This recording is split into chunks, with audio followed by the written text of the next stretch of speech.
What of time and space? Everywhere and anywhere, every star that ever was. Where do you want to start?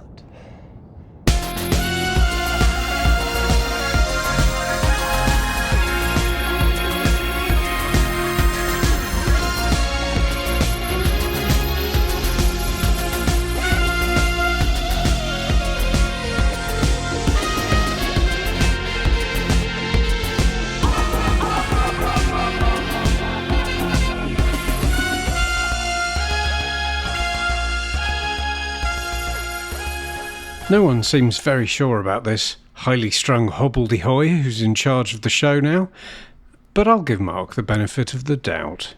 I'm Ian. And I'm Mark, and welcome to all of time and space. Oh, I can't give this up. Okay, well, let's find out where we are in the story. History books don't always tell the whole story. Certainly there's no record of an episode that occurred when the Scots, led by Bonnie Prince Charlie, were defeated by the English at the Battle of Culloden in 1746, and the presence at the time of a blue police box on the Scottish moors seems to have escaped the notice of most eyewitnesses. The Highlanders sets the record straight. And while the incidents described may not be of great interest to historians, for Jamie McCrimmon, they mark the beginning of a series of extraordinary adventures. And we'll be back with our wonderful guests after this. Surrender in the King's name! Oh, blimey, it's good to hear a London voice again. Silence, you rebel dog! Rebel? What are you talking about? I'm no rebel. Me and the doctor here have just arrived. Deserter, then. You're lying just the same. I'm glad you've come, Sergeant. I was waiting for an escort. Who the devil Simmer your tongue, Sergeant. You are in charge of these men? No.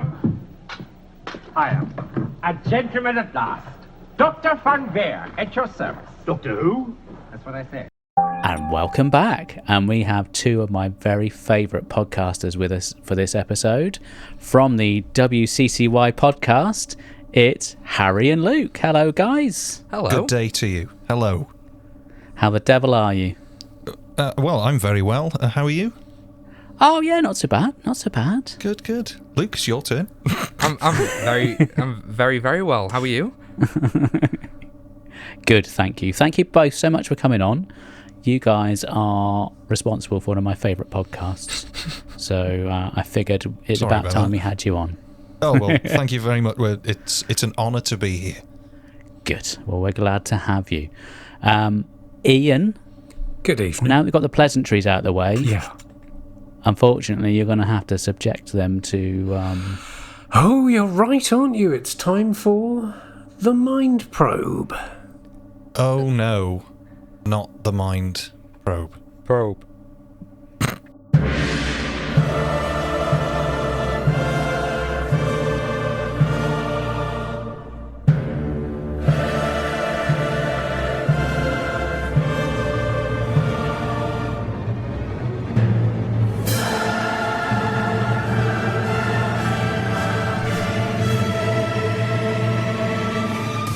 No, not the Mind Probe. The rules Perfect. of the quiz are very simple. I can't remember the introduction anymore. Satisfy the Mind Probe and you will be returned to your customary time and places. But if you fail the challenge, then Castellan Cockram here is going to toss you vigorously into the time lash. Are you ready for some very, very difficult quiz questions, which I've written down? I'll be honest. I normally look at what happened in the month that the story we're talking about was broadcast. Nothing happened in December of '66, so we're not going 1746, are we? Cross that one out. So it's bottom of the barrel stuff, but it's just a fun, relaxing general knowledge quiz. Are you both ready? Born Do I ready. need to wash my hands? Are they dirty? Hold them up. You're a filthy little weasel. Look at that. Yeah, I get sweaty hands when I meet new people. So. He's a little rat of a boy. Have you been looking up tractors on your phone again? That won't be a topical joke by the time this goes No. out, will it? That was a callback to that time last year when there was that MP who did that thing. Okay, how are we going to do this? I'm going to do question 1 to Harry, question 2 to Luke, and then just continue in that vein. Are you braced, poised, and ready? Gripped, throbbed, present. Excellent. Question 1, Harold. What did Walt Disney do on the 15th of December 1966? Did he draw something? He did? Yes. Thank you. Do you want to have a guess at what it was? Was it the invitations to his funeral? I don't know. I don't know the timeline. It was his last breath. That is what he drew on December the 15th. Well, exactly. You see, I knew that. You see, thank you. Okay, Luke. Which TV and film actor was born on December the 21st, 1966? He's most famous for appearing in the seminal films Young Guns and Young Guns 2: Blaze of Glory. Don't let us down now. Come on. Is there any... Oh. I want to say Sean Connery. Don't say that. That's... No? Is it Emilio Estevez? Are you helping? Well, you know, as much as I love to toss our guests into the time lash, you know. I reckon the first name's Emilio, but Right. I am afraid I can't remember the second name. Well, the answer is Kiefer Sutherland, or Kiefer, to say it properly, so, you know. Okay. It sounds a bit like Emilio. Yeah. Yeah, if you I don't wrecked. like this game. Oh, it's going to get a lot sillier, don't worry. Question 3, Harry. In the seminal 1985 film Highlander, who played the Egyptian Spaniard Juan Sanchez Villalobos Ramirez? Right. Was it...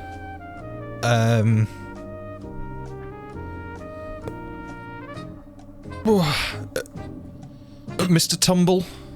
Oh, Luke is bursting to answer this one. Luke, what you got? I believe it was Dame Maggie Smith. So, it was, and you'll kick yourself because you just said it, it was Mr. Sean Connery. As, I repeat, the Egyptian Spaniard Juan Sanchez Villalobos Ramirez. Not the probe. Okay, Luke. Get ready for a good toss, Luke. True or false, Luke? My wife drives a Toyota Highlander. False. I know this. It's true. Oh. And she's Is he doing this on purpose? She's He even wants to got be tossed into the a time license lash. plate that says immortal. Another one that says Sean Connery. Absolutely. There's kind of a theme here, isn't there? Final question, and we're going to the very much the sports desk of the podcast. Harry, where would you go to watch a home game for Highlanders FC? Now I know this because football Yes. is a game. Yes, it's one of those sports that they have. They do kick a bit of leather around, I am told. Or am told, rather than am told. I do believe it is John O'Groats Stadium. Close, but in many other ways, not very close at all. At all. Their stadium is in Bulawayo in Zimbabwe. Oh. Yes. John O'Groats that went over there, he built the stadium. Yeah. In Zimbabwe. In Zimbabwe. Yes. Right. I'm seeing. I'll get my coat. I'm seeing 3 out of 5. No, I'm not. That's a cross. You guys. Oh no. You failed the mind probe, and Mark is going to have to toss you at the end of the show. Yeah. But It's a before twofer. that, it is a twofer. Two for Sutherland, who was born in 1966, in fact. Is he an Highlander? if only he had. Wasn't that also the film where they had a Frenchman playing a Scotsman, yeah. and they had a Scotsman playing a Spaniard? Yeah, it was a very confused bit of casting. Yeah. but, What a tangled web. Yeah.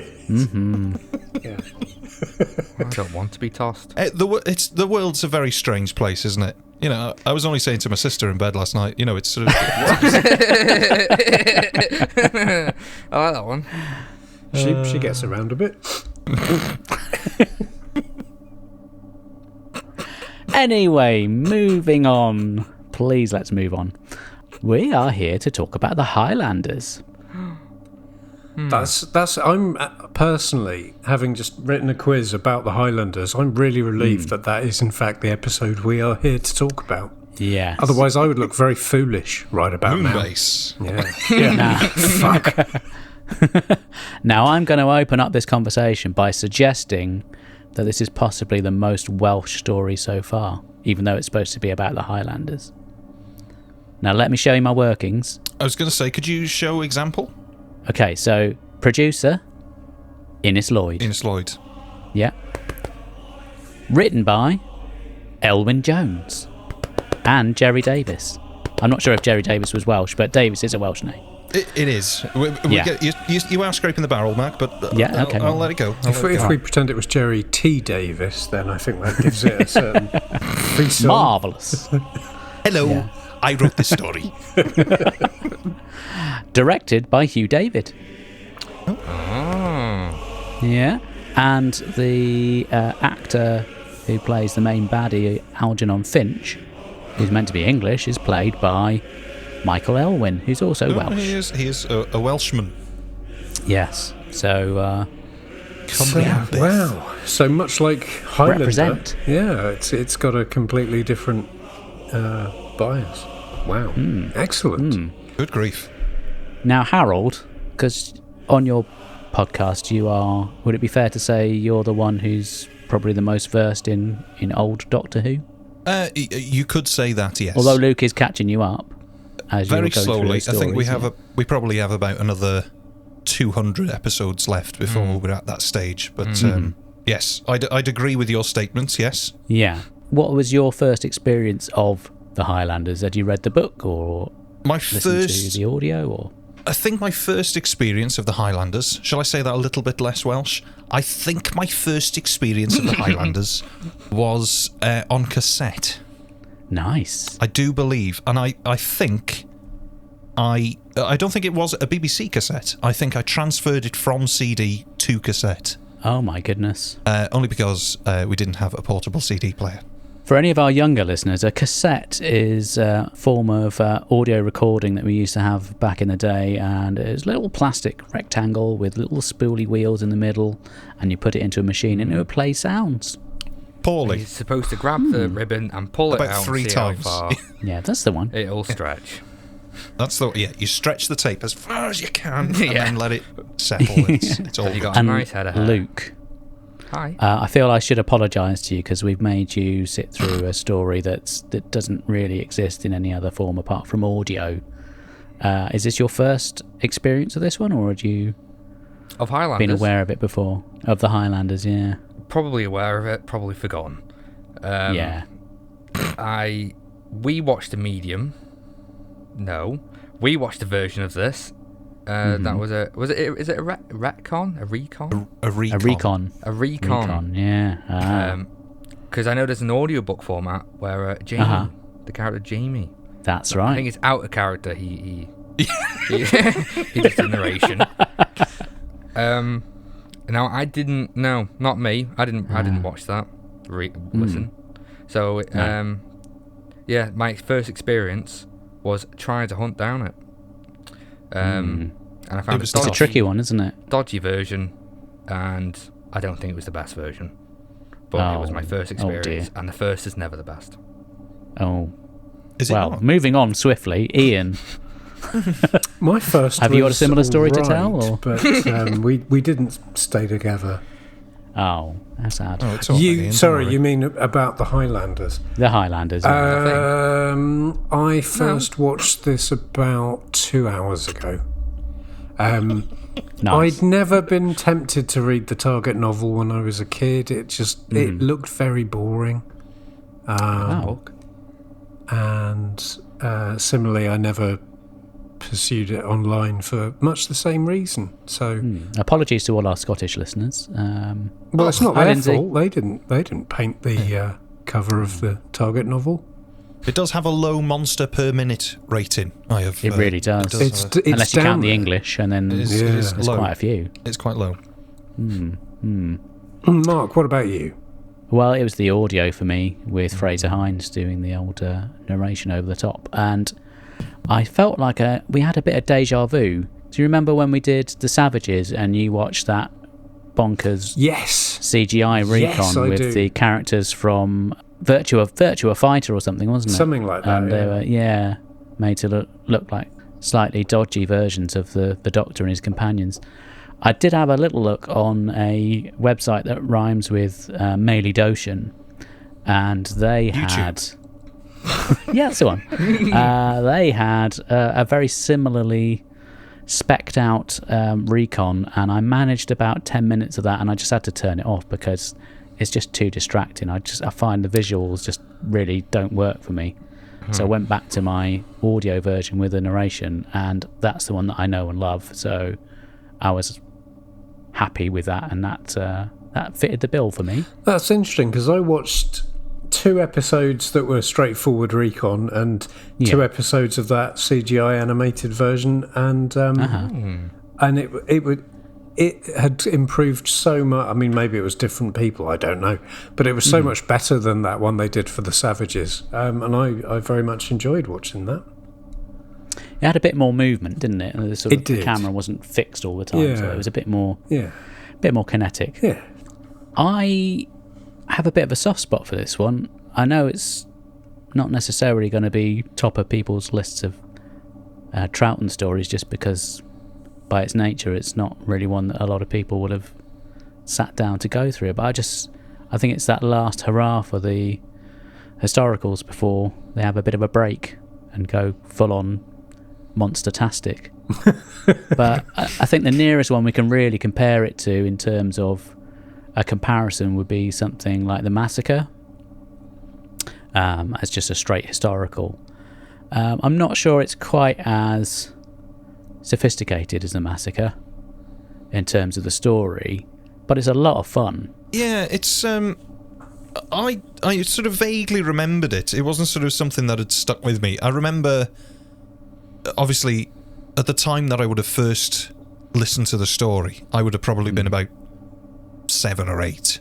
And I think at that stage, and pretty much now, I will admit, I do have the golden trio of guns, aliens, death, and it's quite low. It's quite low in that rating, in that ranking. Yeah, I don't think you're alone in wanting that from your Doctor Who. I think a lot of people do have that as their sort of minimum requirement, really. Well, it was one of those things that, as a younger fan, I wasn't aware that there was so many sort of historical stories where it was just the TARDIS team are put in this historical setting when something is happening and they're going to get out.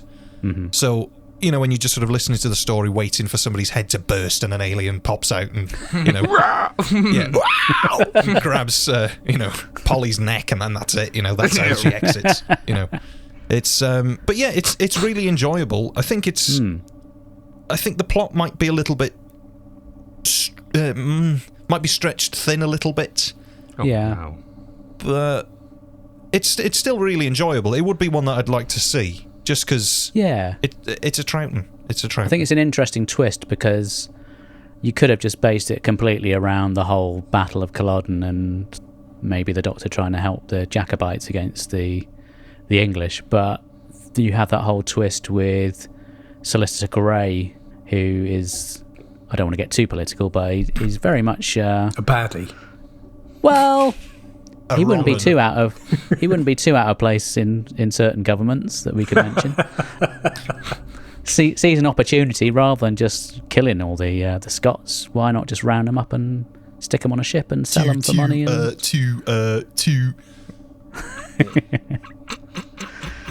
and sending them off to the plantation. So yeah, you've got that whole dynamic with that going on, and then you've got I think this is one of Polly's better stories. I think she's very well served in this. I do feel a bit sorry for Ben's character, because I think it's only going to get worse as time goes on. Sorry, spoilers, Ian, but with Jamie coming on board now, I think that really shifts the dynamic for him.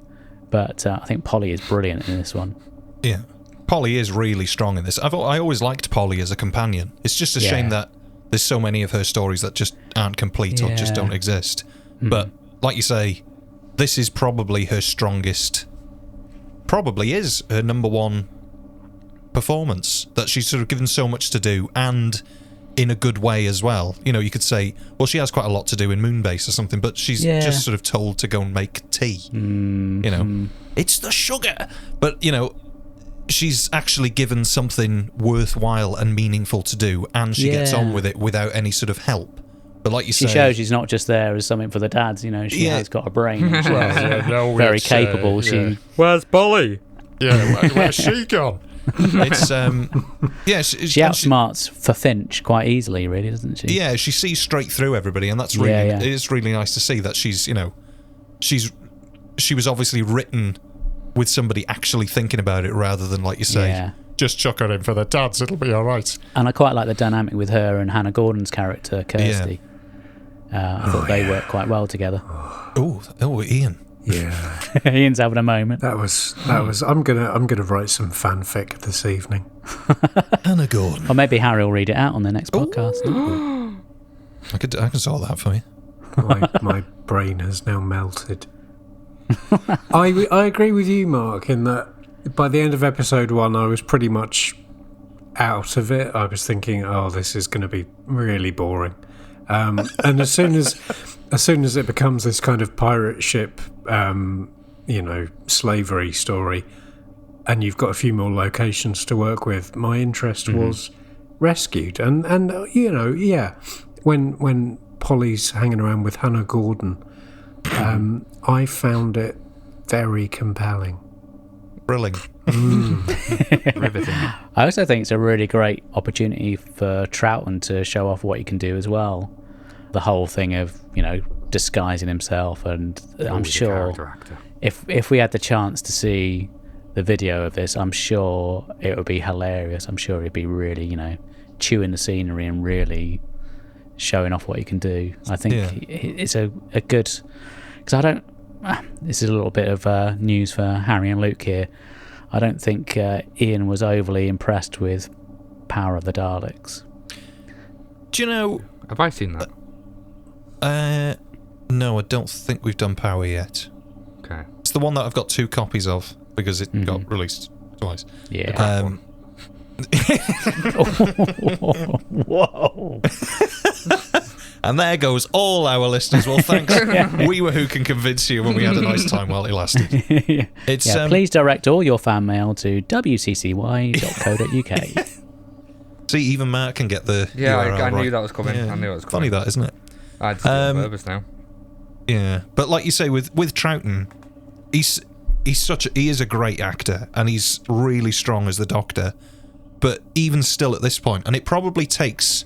I've mentioned Moonbase 3 times now, but it probably takes, in my opinion, up until Moonbase for them to settle how they're going to write the Doctor. It still feels a little bit sort of...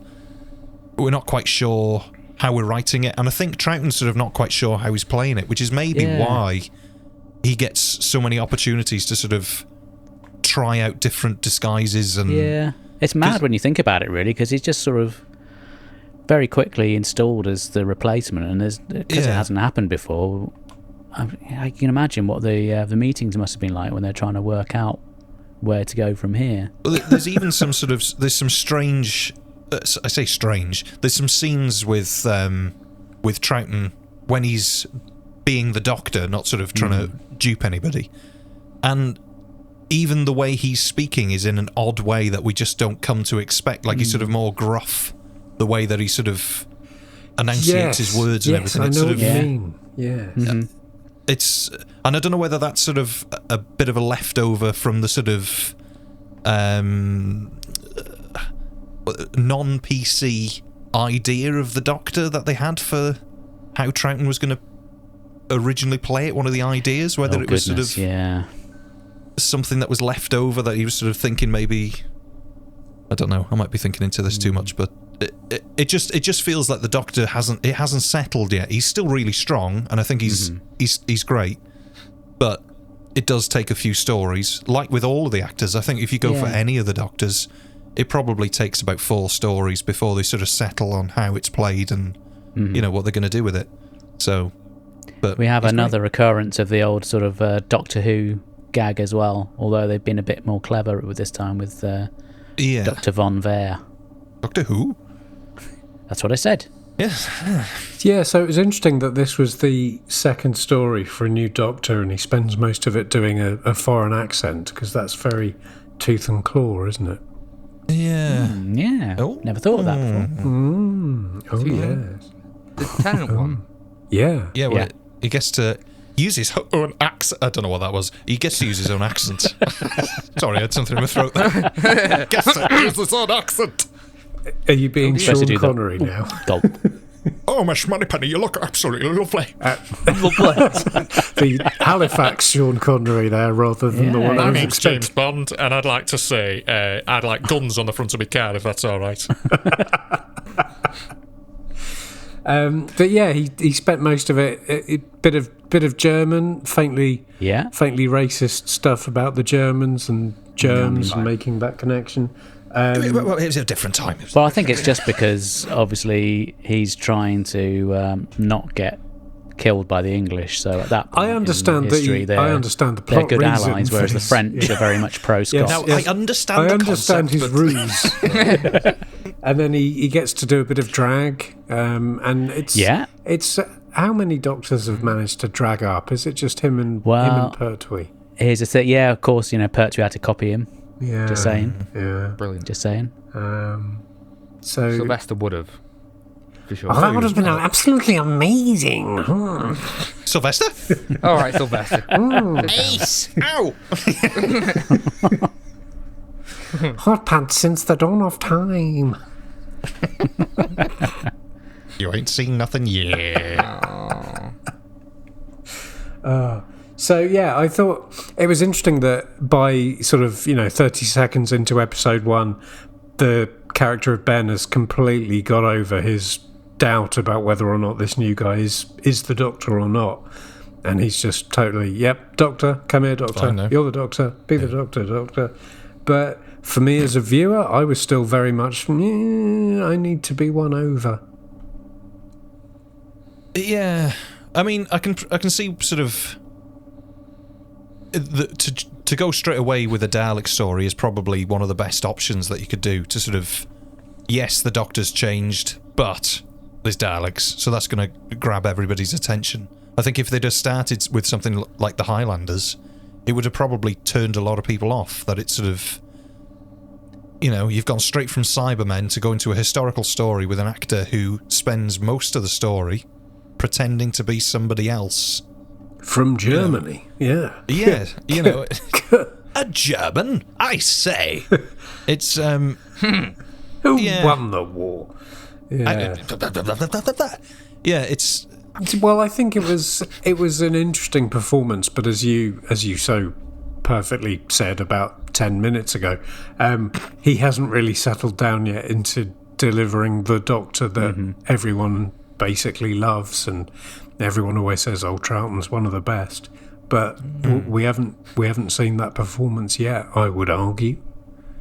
No, I think there's glimpses of it in Power, but they're very brief. There's certain ways that he says some of the lines that you sort of think, that's what he's going to go with. When you know how it ends up, you can see it. But I think if you're sort of going into it cold, I think if a new fan who hadn't seen any of this before, who wasn't aware of who Troughton was or how he acted, it's very strange that it's sort of, the character does feel a little bit all over the place, whereas sort of with New Who, it's just it's that first episode where the character's a bit strange, where they sort of force them to sort of be post-regeneration oddness.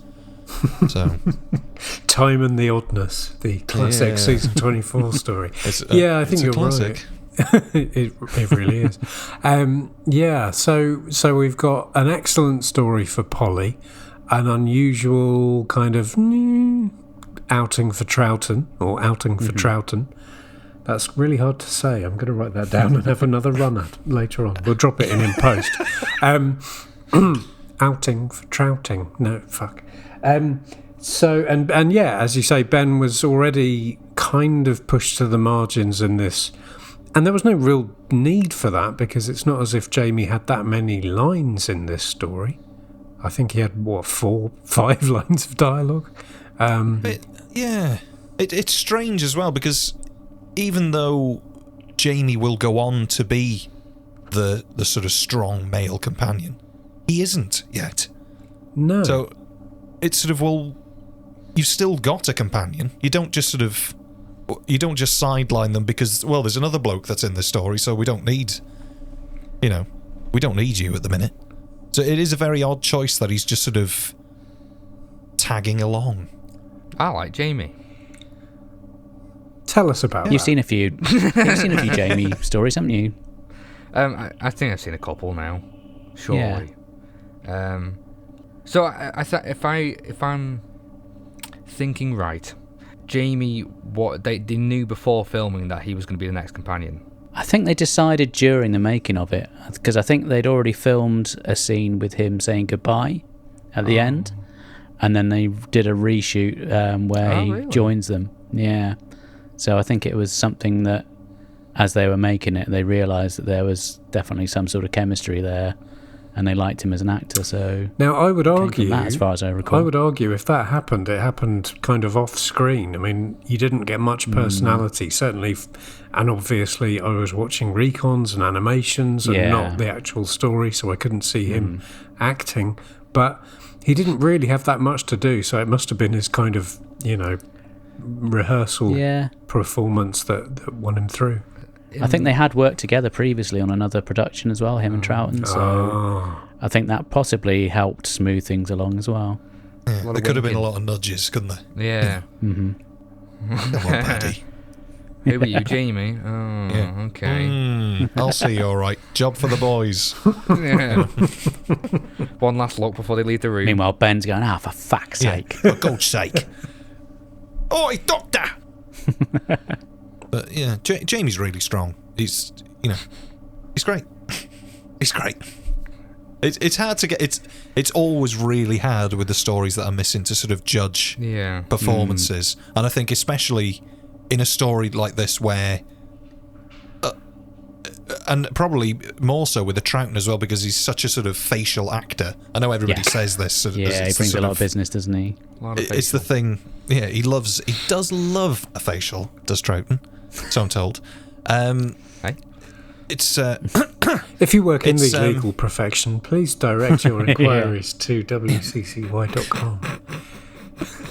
Yes, that's it. wccy.com. Directed there. .com, definitely .com. We won't get it then. But yeah, he's it's a great character, and it's a nice idea to have a historical figure travelling with this sort of futuristic figure. Well, we've done this because we had Katerina, and they decided, pretty much straight away. Actually, we've brought her aboard the TARDIS. We don't think it's going to work. Kill her off. Put her in an airlock. Yeah. So maybe they're making the same mistake again, but this time they get it right, or someone's actually sat down and thought about it for 5 minutes. Yeah, I think it does go. I think it must go in their favour that they were they were both such good friends, because that sort of relationship seems obvious, especially whenever you hear Fraser talk about Mr. Hines talk about Troughton. Yeah. You can really tell that. When Mr. Hines speaks of Mr. Troughton, now deceased, you can definitely tell that they really enjoyed each other's company, and they really enjoyed working together, and it does come across on screen. There is something there, regardless, I think, if that era is your favourite, or even if you don't enjoy that era, when you watch Troughton and Jamie, there is definitely a bond there that I'm not even sure we really see again. Maybe it's tricky to say, but there's definitely something there that you can tell that they're friends and they're not just sort of work friends. They're sort of they really bond together. They're just great. I'm just going through every single Doctor and companion pairing to see if there's ever been anything to rival Pat and Fraser travelling through time, and I don't know that there is. Sorry? I think the closest we get is maybe the very first season for Tom Baker, where you have him and Harry and Sarah Jane, because I think the three of them bonded really closely. I think Luke had it then. Did you say Donna and Tennant? I absolutely did. Yeah, I think you're right. Yeah, I think that is probably the most, they're obviously friends kind of relationship you go on to get subsequently. So 10 points to you. You're not going to be tossed into the time lash. I've got to go on my own. Yep. I'll be there with you, Harry. More tossing for me. Don't worry, you're in safe hands. You get a double dose. Yeah. Double fisting. Wow. Nice. Indulging in the pleasure of the palm as we speak. Tossing the tinsel. Right. But their relationship is great. It's lovely to see as well. It's really, it's hard to put it into words really. That it's really nice to see that they enjoy being together, and especially when you sort of the end story of when they were going to leave and they sort of convinced each other to stay and they'd leave together. Yeah, it's just sort of it's lovely. Nice it's reassurance as well that at least their interaction with each other will be at least good. It'll be fine. Like, I don't think they would. I haven't seen all their episodes, but I've yet to see one where their interaction with each other and the characters around them be poor. Like, it's nice to know that.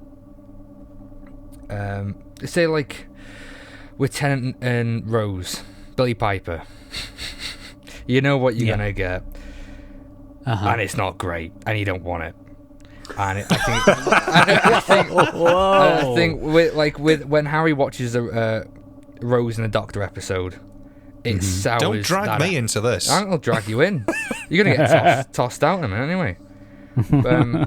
It sours the episode, and I think that meta does impact the story. And having such a positive reinforcement through the characters does help the story, and it makes me want to watch like Moonbase. Jamie in that? He's lying down for most of it, but just like this episode, even though they don't talk much, but I was like more inclined to actually listen. It's nice to see that seed being sown, I think. Well, Patrick Troughton was well known for let's not go there. Luke, he was a spreader. I'd be really interested to know, from what I gather, you're very familiar with the new series, and you're gradually becoming more acquainted with the old series, yeah? I'd say I'm acquainted with, like, up to season 4, really acquainted with those. After that, it was new ground for me last year. Okay. But yeah, I'm much more familiar with New Who, for sure. I've actually seen all the episodes. I'm just interested from that standpoint. How do you feel about the straight historicals? Do you enjoy them, or is it not something you particularly look forward to? Yeah, and after watching it, I was like, hang on, there were no monsters in that. Well, no, the English, but I mean, apart from that. Well, it is what it is. We really look for in Doctor Who. I think because most of the time in Old Who, for me, the monsters aren't that great. They're okay. It's nice to have them. But it is strange that in New Who, I think every time there's a monster or something alien going on. And I'm a fan of pure historicals, and I quite like how, especially in this episode, just how it worked. How happy I was with the pace of it, because usually in historicals it's so easy to just go off the rails, and you don't know how much context you want to provide to the audience, how much you want it to be fun, but then how historical is that if it's just everyone's having fun when there's an invasion going on. So I think it does give it opportunity to be storytelling. Yeah. With the historical as well, it does give it does seem to give the writers the opportunity to sort of to write a story. I think sometimes I'm not going to badmouth anything that's happened, but I think sometimes with new. Oh, all right then. I think sometimes the storytelling element seems to disappear for no apparent reason. I think the story is essentially the reason that we're watching it, and if there's no sense of that story getting propelled forwards, there's not that there's no sense of in watching it. There's no point, but it does help to carry it along. And I don't understand the thinking for New Who not using historicals, more often. If there was one a season or one every other season, it tends to be a theme in New Who. Well, they did it with Rosa. They did it with Rosa, and that went down really well. Everybody was sort of like, well, why don't we have more of this? They had to crowbar in that sort of time-travelling racist from the future, but that was so shoehorned in and so sort of half-assed that you think, in the first 5 drafts it was a pure historical, and it makes me think that there's probably just some kind of BBC mandate that you have to put an alien or a sci-fi foe into it. But you're right in that this kind of demonstrates that you genuinely don't need to do that, and it's still entertaining. I mean, I'm a pretty harsh critic of a lot of these stories. When they get boring, they get really boring. But I wasn't bored. So if you can do the story right, I think it warms my heart slightly to hear Harry and Luke being so positive about historical and about the stories, because it's the Highlanders we're talking about. Well, the thing is, with me and me and Ian, because we're all, let's face it, we're old.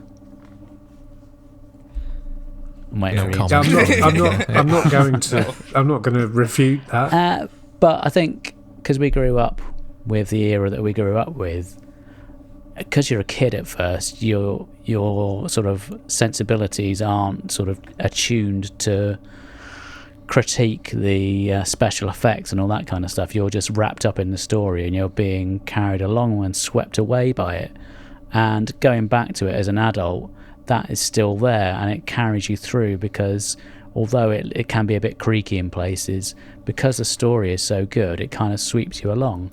And it's kind of reassuring to know that a younger generation can still get the same sort of reaction and see through some of the inadequacies and still really grasp onto a good story. So I think that the good story is the thing that it always upsets me a little bit with fandom. It doesn't upset me at all. I don't care. But how sort of some people, like Ian just said, if a story's boring, it's really boring. You can say that. You're allowed to say that. You're allowed that opinion. But there seems to be a consensus with, well, if you don't like that, then you're wrong. But you're allowed that opinion, and I think that the historicals work, and that's fine. If you don't think they work, that's fine as well. But at the end of the day, if the story is there, we've always said this with everything that we've reviewed. If the story is there first and foremost, it helps a lot. If the storytelling is in place and the plot is rattling through and it achieves what it needs to achieve, it doesn't matter. You can let a lot of things slip. I think, was it the last episode we did or the episode before? We had a similar conversation where it's sort of, you can let things slide if the story is there. If the story's not there, you can't back it up with sort of, there's nothing to back it up with. Yeah. And I think it's always the crucial part is having an interesting story and a story worth telling. And that's what I thought after watching The Highlanders. And I thought, when I thought that there was no monsters, well, I think it's just interesting how, like, some Doctor Who episodes, I can only relate to New Who, really, but say, like, Tooth and Claw, I think that's just, it just happens to be in, like, Victorian, England. Yeah. It doesn't really affect the story in any way. Scotland. I don't know what. Look, listen. It was crap. It's not Wales. But, like, that, it just happened to be a theme. With Rosa, I think it went... it just incorporated. Did it have aliens in it? It did, didn't it? It had the time traveling. It had a kind of time traveling racist Why? idiot, Yeah. didn't it? Yeah. Why? But you Well, know, like, if we go back to the Highlanders, I think that story stands on its own, and then there's something, maybe not a monster, an alien, but it's alien to the audience. Like, I wouldn't have any idea of what happened in Scotland during that time, and that's interesting to me. Like, it's the same as someone going to Mars and finding what's on Mars. Zygon? What is it on Mars? Ice Warriors. Winter Soldiers or something. You nerd. But it's the same principle, and I think historical has that one leg up. It's like, oh, this was potentially real as well, or like it's based in reality. And I always find them more interesting, especially when the story's done well. But it can be a fine line, because like in Tooth and Claw, if it's just a theme, it's just right. When you spend a whole episode just waiting for Queen Victoria to say her line, yeah, right. Mm-hmm. I don't know if you really grasped what historical is. You're right. It was just window dressing, wasn't it? All that episode ultimately was a sort of 20-minute chase sequence with a CGI dog. Yeah. And if that's the case, I want explosions and guns. Yeah. If that's that way. If all you've got is spectacle, then give us everything you've got. You're right. Yeah. Did we have any standout moments that we really enjoyed from the story? I can start off with mine, if you like, is where the Doctor manages to trick his way out of the prison cell, and he ends up talking the two baddies into a position where one of them's locked up in a cupboard, gagged, and the other one, he's convinced he's got a headache because he's just smacked his head into the desk. For me, that was just comedy gold. So my favourite moment was from the animated recon of episode 4, where the Doctor busts out some boxing moves, and I would go so far as to say beats the living shit out of two British guards. I'm fairly certain that was an artistic interpretation of what would have been shown on screen at the time. But while we're on that subject, Ian, were there any of the characters that you were smitten with in quite the same way as you were with Dodo in The Savages? I mean, my God, that was a hot bit of animation. But I didn't need that in this story, because you had actual Hannah Gordon and actual Polly together, climbing on each other at points. In a cave. My mouth has gone very dry. I think there were some lovely performances in this story, and for a second there I thought I'd rescued it, but I haven't, have I? No, you really haven't. I thought Finch was really good. I thought he's just such a pillock, but he plays it really well. He's meant to be a pillock. It was nice to see the British portrayed as, the villains, but B, also pillocks. The English, you mean? Yeah, sorry, the English. Yeah. Don't lump all our Celtic friends. No, you're right. Please. Get a referendum, everyone. Get out while you can. Don't. Yes, Cymru. Independence for Wales. Can I come and move in with you, Harry? Yeah, sure thing. Do you mind if I bring the family? Oh, go for it. The more the merrier. Brilliant. Yeah. Croeso I Cymru. Bore da. Yeah, bore da. Silch chi. Beg your pardon? There we go. There's no need for that sort of language, thank you. Well, diolch yn fawr. I'm going to have to put the explicit tag on this, aren't I? Yeah, put a big E. Big capital one on. I was just going to come in with something completely trivial and irrelevant, but so when I was watching... We'll be the judge of that. When I was watching these recons, now, it was either done by people called Who Recons, or it was done by someone called Hawkons, because there was no space between the E and the C. And Did you have a look at their other relevant material? Was there any tractor I videos? googled them on my phone from the House of Commons, and did you now? And it was just naked tractors. It was readers' tractors. Farmers Monthly. Big, sweaty, tattooed tractors. Big Tractors Monthly. Yeah. Big, yeah. Yeah, so I watched 2 episodes of it I'm going to guess who recons. One episode was a recon by a French team called the Wibbly Wobbly team, or in French, Le Wibbly Wobbly team, and I really enjoyed it. And in the past with recons, I have struggled occasionally, but I've found, and again, I think it comes back to what you were saying about just the pure strength of the story is what pulls you through. But I really enjoyed it. It was so easy to watch and so well done by all the various animators and reconstructioners. So there's a few that are out there now as well, aren't there? I was going to say I loved it. I'm going to change that. I liked it because I know what score I'm going to give it. Yeah. I loved it. 3. Showing your hand a bit early. Yeah. Shit, best story ever too. Yeah. I'm not sure which version of the recon we watched because Luke found it on a website. Let's call it the. Did you find it on a Morant site or something? Pirate Bay. Pirate Bay. That's it. So I'm not sure which of the well-known Doctor Who faculty recon people it was made by, but it was pretty good. It was all right. It was watchable, you know. Yeah. And like you say, some of them are hard going. I think because some of them obviously lack a lot of material. Like there's not a lot of stills and everything. They've got to use what they can, which is fair enough. And I couldn't be bothered doing it. I got to be honest. I'd just leave it fall into the ether and never be seen again. But it's heartbreaking, isn't it, when you see those little glimpses of little bits of moving footage, and then it's gone back to the static again. Am I right in thinking, is my Who knowledge up to date, that all of those sort of moving image parts of the story were what the Australian board cut out? Is that what it is, or something?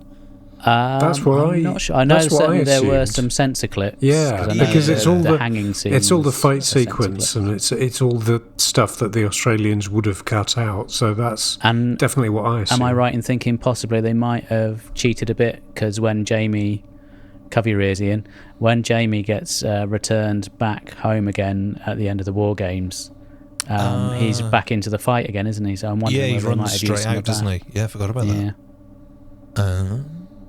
Clever. Yeah, I didn't think of that. But yeah, I really enjoyed this one. It's I didn't think it was going to, like Ian said, when you're sort of halfway through episode 1. I think you finish episode 1 and you think, right, have I learnt everything that I need to know now? And it's just going to be 3 more episodes until something new happens. Yeah. But the answer is no. It's there's still more to go, and it does develop. It works out really well. Obviously, we get introduced to our new companion, and it's done in a nice way. He's not given a lot to do, but like you say, if it's hard to know at what point that decision was made to bring him on board. I think if they'd have known that before they went in to record, he would have probably had a bit more to do to sort of be like, he's the one, you know, where they sort of give the nods now of this is probably going to be who's going to be next. Yeah. You know. So, but yeah, and for me, my favourite scene is the very last scene where, you know, the Doctor asks Jamie to join him, and you know he agrees with the teaching of the bagpipes. That was my bagpipe impression then, by the way. But very impressive. Thank you. It's yeah, it's just lovely. Didn't you tell me a bagpipe joke? I'm not sure. Did I tell you a bagpipe joke? Sure, let you me did. think. Why do bagpipe players march when they're playing? To get away from the noise? Is it? Oh yeah, I think it was that's that the one. one. I think it's a bit more sexual though, but I can't remember. Oh, was it? Oh, I'm that's a sure it shame. was. Oh well. Something about a pipe. I don't know. Oh well. But yeah. I think I just enjoyed how many characters there were, how 2 of the characters looked very similar, but they weren't the same. That threw me for a bit. But just how much trust the story put in its audience. Like, we know you're not thick. You know what a plantation is. You know, it was just refreshing having everything explained that I'm so used to. And not being scared or like to shy away, as long as you're not in Australia, from all the gritty nasty stuff of history. And that's what always I liked about historical dramas and things like that, just how much of a far cry it is. And in other senses, not so much. But I really liked how varied the cast was as well. You've got some real... I can't remember their names. I remember... the nasty general. Not the general. He was... Do you want that shovel? Solicitor Grey. That's the one that was going to hang them. The pirate. Because... Trask. Sure, we'll go with that one. Yeah. And then you've got the Johnny Depp. Gremlin man. Johnny Depp. You got... Amber Heard with Polly in the... Yeah. You got just like the little gremlin guy. And... it was just a good story. I think that's what I'm trying to say. And that's about where I'm going to end things, because I'm getting tired now. Well, So I think I don't think anyone could have put it better than that anyway. At any time of day. So Thank you. yes. Oh, I'm sure they could. Shall I cut that, or do you want... Well, I think that sounds like a very sensible time for us to wrap up our review and give it a score. So I am going to come to Harold first. Harold, what are you going to give this one out of 10? Oh, I am going to give this a...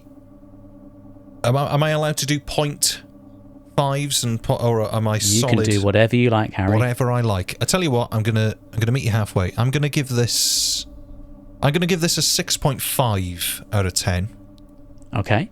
I think it's really strong. It's a shame it's missing, which is just that's the obvious thing to say, isn't it? That it's a shame we can't see it, isn't it? I'm sure it'll turn up in the archive one day. Oh, Philip Morris. Yeah, it's gone forever, I'm afraid. Bad luck. When the wind is blowing in the right direction. Yeah, it'll be fine. But yeah, I'll give it 6.5 out of 10. I think the story's really strong, and the storytelling, like we said, is the thing that propels it forward. I think if that would have been sort of... I think if they'd have maybe dragged this out to be a 6-parter or something, you'd have struggled.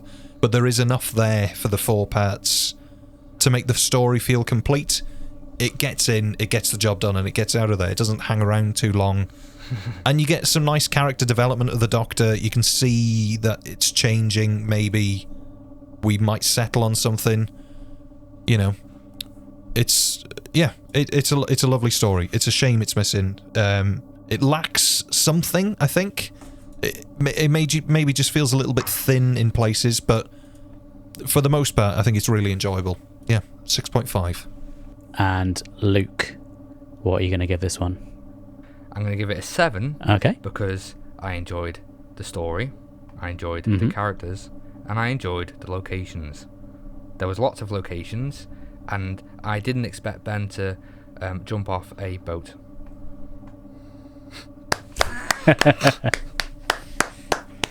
And I like Jamie's Dirk. Well, thank you for sharing that. There's a bit too much information there, but thank you, Luke. And Ian, what are we going to give this Good one? evening. I would give... I'm pretending to think about it in a very scholarly, strokey, beardy kind of... It's right in front of you, Ian. Yeah, it's right there. it is. I've written it down. I'm giving this a 6 out of 10. I liked it more than Power of the Daleks. I thought episode 1 was really hard work, but then it picked up, and the last 3 episodes were a hell of a lot better. And there was just enough in it to keep you really engaged with it. Great stuff. I am going to give this one an 8. I really like it. I know. I really love the story. I like all the twists and turns. Although there's no kind of alien creature in it to sort of spice it up a bit, I think there's enough in it to keep your interest all the way through. I think the cast is great. I think Polly gets a lot to do. So for that reason, I am going to give it an 8. Mm-hmm. So we've... Oh, thank you. Very eloquently put. Thank you very much. We have given our opinions on it. Let's hear what you guys have to say about the Highlanders. I've got mail. Okay, so let's go into our feedback. First of all, we have heard from Andy Moore. So let's hear what he's got to say on the Highlanders.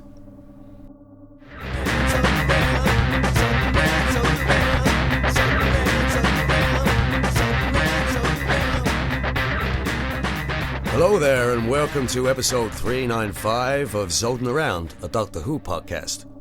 I'm Barney, and with my co-host Baz. Hi there. And Brian. Hello. Today we're taking a deep dive into the Patrick Troughton story, The Highlanders. As ever, we'll start with our initial impressions of the story. Baz?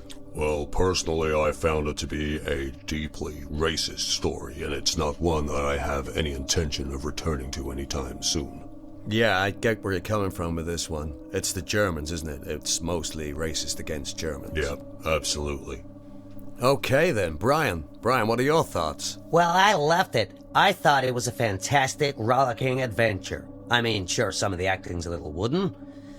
Some of the accents are variable, to say the least. But the music is fantastic. It's a kind of magic. You know, there can only be one. Yeah, fellas, I think we're going to need to reschedule this one.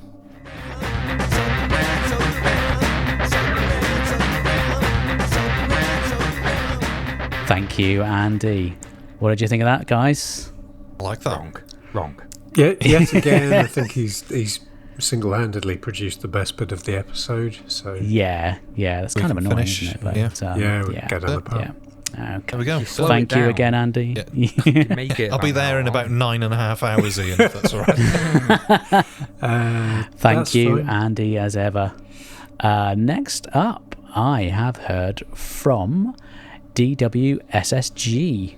That's at DWSSG01 on Twitter. And they say about the Highlanders, would love to see it. Jamie's first story, Troughton's comedy with Perkins, only historical of the era. Such a shame it's gone. Yeah. Yeah. And I've also heard from Anthony Carroll, at Carroll and Anthony. And Anthony says, a great story with dark undertones. Love Jamie, and Doctor in Disguise is always a must. Someone please find it. Yeah, anyone, just, Oh, it's Ian. if you're hanging on to it. Oh, Harry's got it. Harry's had it all this time. So thank you for that. And we will go over to Harry. Harry, who have you heard from? We've heard, you have heard. We've all heard. Collectively, we've heard from Dave from the Doctor Who show, at David_Kitchen_, capital D, capital K, just if you're wondering. A really good story. I love this historical setting, and Troughton revels in the setting. One of Polly's best stories, and Ben and Jamie work well together. Lacks some of the depth and character of those early Hartnell historicals in favour of the adventure, indicating where the show is going to head in this new Second Doctor era. A good fun story, and as a boy, this inspired me to learn about Culloden, which I've now visited. Well, congratulations, David. He I'm gets very happy around to us, hear. Dave. And read Kidnapped and Treasure Island, so it had a very positive effect on me. It was from Dave from the Doctor Who show. Thank you, David. Before we come to Luke, we're going to have another bit of audio feedback from our dear friend Ben Schneider down in Indiana. Okay, the Highlanders. The one Doctor Who story where the bad guys are the British Army. The one story where the monster of the week just happens to be the Redcoats, the British Army. Wow. Okay, I have always found the Highlanders difficult to really enjoy because, it's dark and cruel, and not in a weird sci-fi way, but in a kind of, this is actual history and it really happened kind of a way. Especially to episode 1. In the background, there is a lot of killing, a lot of wholesale slaughter. You can hear guns going off and people screaming, all courtesy of the British Army. So I have to wonder, was this at all controversial? I mean, was this kind of like groundbreaking or risky to show the British Army as the actual bad guys? Now, of course, the story tells us that the slave trader Solicitor Gray, he was the actual villain of the piece, but didn't he sort of accidentally save an entire shipload of Scotsmen from being horribly murdered? Again, murdered by the British Army. Is this a potato sort of a situation? So I guess what I'm really wondering is, Mark, Ian, and anybody else here who might be from England, do you guys know, would this depiction of cruel British soldiers on British TV be seen as at all taboo or controversial, or do you think this would have made people mad? Because, okay, where I live here in America, back in those days here, you would never see any sort of criticism of the U.S. armed forces, especially on TV. That came years and years later in the Vietnam War era, but back in the black and white days of TV, the Army, they were always the good guys. Uncle Sam and all that. From the halls of Montezuma to the shores of etc., etc. So I'm just wondering, did the British public back in the 60s, did they see the British Army as stand-up saintly heroes? And would they have been offended to see Doctor Who showing them as murderous and cruel and hangy? I mean, even Ben and Polly are shocked to find out that the Scots family that they are there helping, they're shocked to find out that they are deathly afraid of the British soldiers. Ben and Polly are both like, what are you guys worried about? We're gonna be fine. It's just the British Army. Yeah, till they put a rope around Ben's neck. Yeesh. Yeah, interesting point Ben's raised there. Yes, is that a controversial depiction of the British Army? I mean, I don't know about you. I don't think I've ever seen a controversial depiction of the British Army, except maybe in that thing, Tumbledown, that was broadcast when we were kids and the Falklands War was happening. I don't remember that. No, it was all the rage when I was 6 or 7.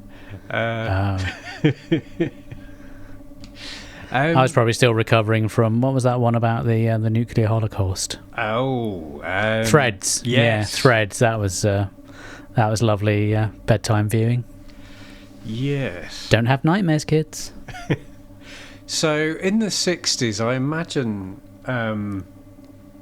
there was probably still something of a taboo about portraying perhaps the recent activities of the British Army in a negative light, because people were a lot more traditional then, and the wars were a lot closer, the First and Second World War. But I think this one was just so far ago in history that there was no real sense of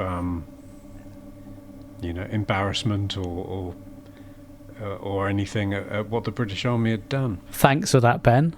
And next up we have Luke with your feedback. Here we go. Luke, who have you heard from? So I've heard from Philip. That's Philip Edney, and it's at Edney Philip. Same spelling. Philip Edney. Was that Philip Edney? No, it's at Edney Philip. The Highlanders is the parting of the old and coming of the new. In many ways, it is like a Hartnell story, a historical, very limited sets. Grand language, strong cast of classic actors, but it also brings in the new. Trowen plays the Doctor for laughs, demonstrating he is a character actor rather than dramatic. The introduction of Jamie is the beginning of the end for Ben. Said that a bit too happy there. And Polly gets to prove she... And Polly gets to prove she is... Yay! Thank God and for Polly that. gets to prove she is more than a dolly bird. The actual story is not strong, but it is fun. It is a fun ride for the audience. Goodies, baddies, and twists. Classic Doctor Who. Thanks, Philip. And thank you, Luke. Ian, who have you heard from? I have heard from Tom Turlow on the Twitters, who doth say, never seen it, probably never will, but it would be nice to get a shout out on the podcast. Hi, Tom. It's good to have you. Hello, Tom. I don't think much of Troughton's hat. Oh. Now, we didn't really talk about the hat, but I think he's opened an interesting avenue of discussion there.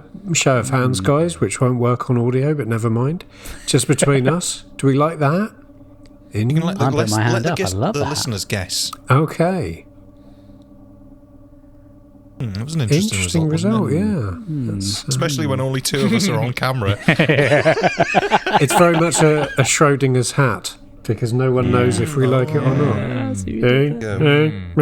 Well, moving on. I've also heard from Tim Smith, and if I just move my phone a little closer to my big face, yeah, he's at Tim Smith Guy on Twitter, who says, "It's a nice story and obviously an important one for the introductions. Still, I don't think the audio quite does justice to the explosive underwater battle in episode 3 between the Iridians and the Macra." And he's so right.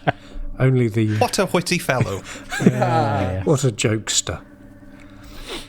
Well, thank you all very much for your feedback. We really appreciate it. And if you would like to get in touch on a future episode, all the ways of doing that are listed over our end credits. Now, normally this is the bit where we wrap up and give you guys a chance to plug what you've got going on. But we're bringing in just one last little segment before you get to say your goodbyes. And we are going to ask you for some recommendations of things you've been enjoying for our listeners to check out. So I'm going to start the ball rolling. And I have been revisiting the works of, I think, one of our best singer-songwriters in this country, and that is Nick Drake, who brought out 3 albums and then very sadly passed away. But his finger-picking guitar style is really something else, and his voice is very... You just hear it and you know that's him straight away when you hear one of his songs. Harry, you're the muso. Are you aware of his stuff? I am aware of his oeuvre, and I agree wholeheartedly that it is a great shame. I am fond of the picking of the finger. Yeah. Yes. It's yeah, lovely. So 5 Leaves Left, Brighter Later, and Pink Moon are his 3 albums. I would definitely recommend having a listen to those. Harold, what would you like to I think I'll stick with a musical theme, as I know of nothing else, unfortunately. It's that light is very dim in my... I haven't got anything else, really. That's a Morrissey lyric, right? Probably. I'm really bored now. That light is very dim. I don't like anything. I'm going to suggest that everybody has a collective listen to the works of the great Randy Newman. I've been on a bit of a Randy Newman binge lately, sort of going back over all of his stuff, and every time I do, I'm always astonished at the level of songwriting technique that is in there. It's incredible, and I would put money down to say that he is probably the greatest living songwriter. There we go. End of quote there. Yeah, just great albums. I think Little Criminals, Born Again, and Good Old Boys. Probably 3 classic Randy Newman albums, but it's just great.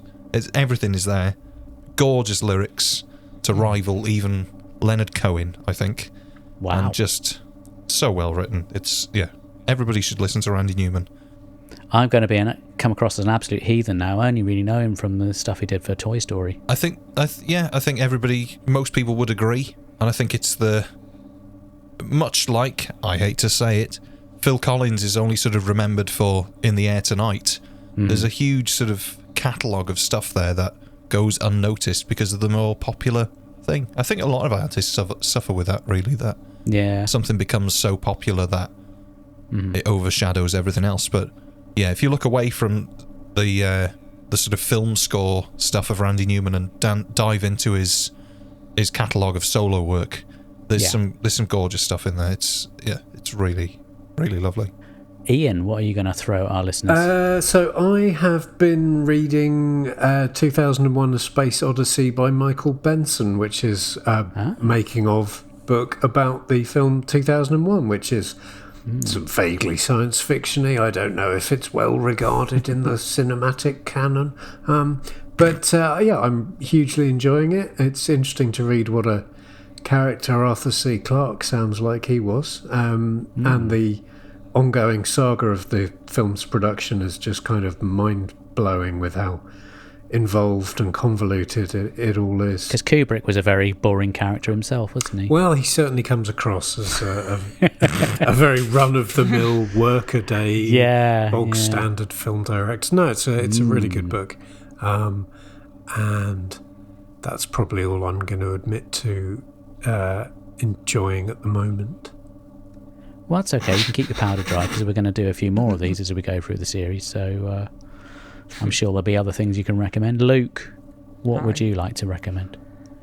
I would like to recommend a 2001 Space Odyssey film. But not what just were the chances of that? I would just implore anyone to watch Kubrick's films because that's Stanley Kubrick.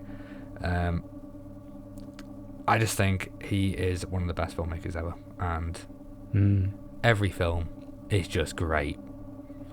In particular, Eyes Wide Shut tickles my fancy.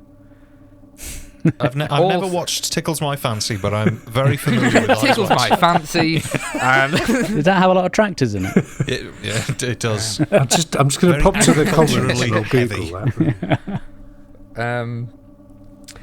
And I would also like to recommend True Detective Season 1 because I think it's just one of the best things to go on TV and perhaps even on the screen as a whole. It's just incredible. It's a masterpiece, and that's about it. And if you haven't seen Jurassic Park, that's an alright one as well. Controversial.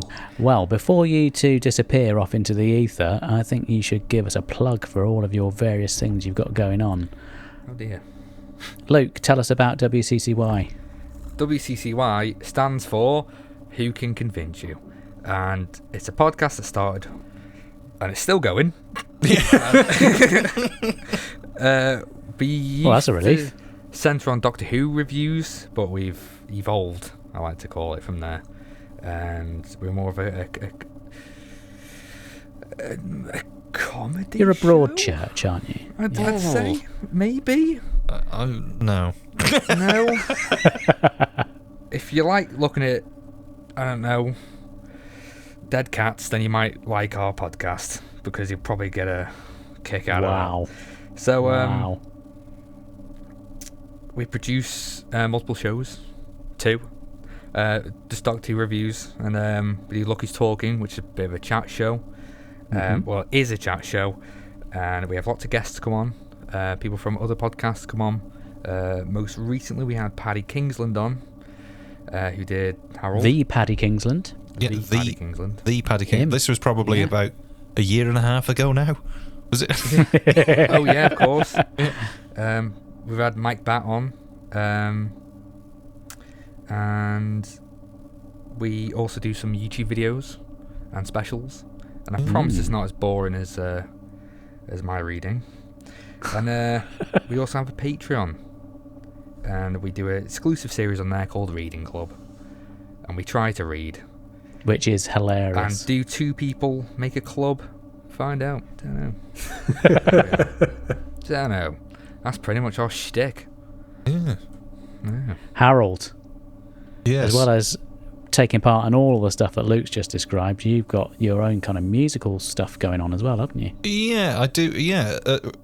When this comes out, things might have happened. Yeah.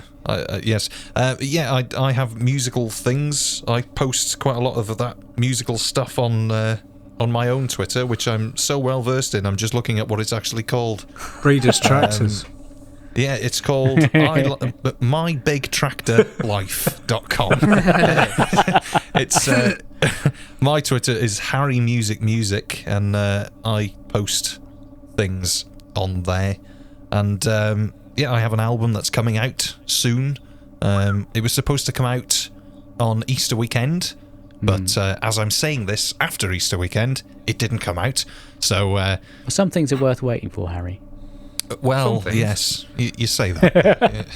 It's. I think you're doing yourself a massive disservice because your videos are amazing. Oh, thank you very much. So for anyone who hasn't seen them, Harry is one of these really annoying polymaths who can do anything. He's got an amazing singing voice. He can play keyboards, guitar, bass, drums, the whole shebang. So he plays all the parts independently and then puts them all together into these really clever videos. And it's really impressive. Well, thank you very much. They're, What about me, Mark? Yeah. Do me now, Mark. Luke is the brains behind it all. Without Luke, it would all fall apart. Luke makes the tea. Joke. Yeah. No, I joke. They are good. Yeah, it just started off as a little bit of fun. I think after sort of COVID hit and all the gigs went out of the window, and it was just sort of a thing to sort of just remind people that I was sort of still there. And then if they wanted me to, hello, if they wanted to be, if they wanted to book me, so to speak, but it was, it was still there, and it just a couple of them sort of kicked off on Twitter, so which may or may not have led to things by now, but who knows? Oh well, it's yes, things may happen. And your talents very interesting. don't end there; they also trickle into our podcast as well. Sometimes. Do they? Yeah. Sometimes. Oh, with the songs, yeah, we do songs every now and again on the podcast. We did do a poll a few weeks ago. Or like one. We do a song about it. We asked our listeners a few months ago if they enjoyed the songs, and the overwhelming response was, "Please stop." So, so we just carried on and did more. Yeah, we did. Yeah, no. They're just fibbing. They're joking. They don't mean it. And I'm guessing you'll have links to all this stuff on your website, which is wccy.co.uk. Nicely remembered and slickly done. Correct, Mark. And thank you very much. Well, thank you. Thank you both so much for coming on. It's been so much fun recording with you, and it's just been such a laugh. Thank you both very much. Well, thank you so much for having us. And now, Mark, if you'd like to toss Harry off, I will show Luke back to his customary time and place. Come on, Mark. I'm ready if you are. Here we go.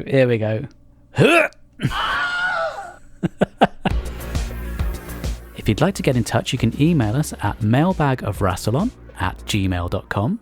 We're also on Twitter @TimeEndSpacePod, and you can also find us on Facebook.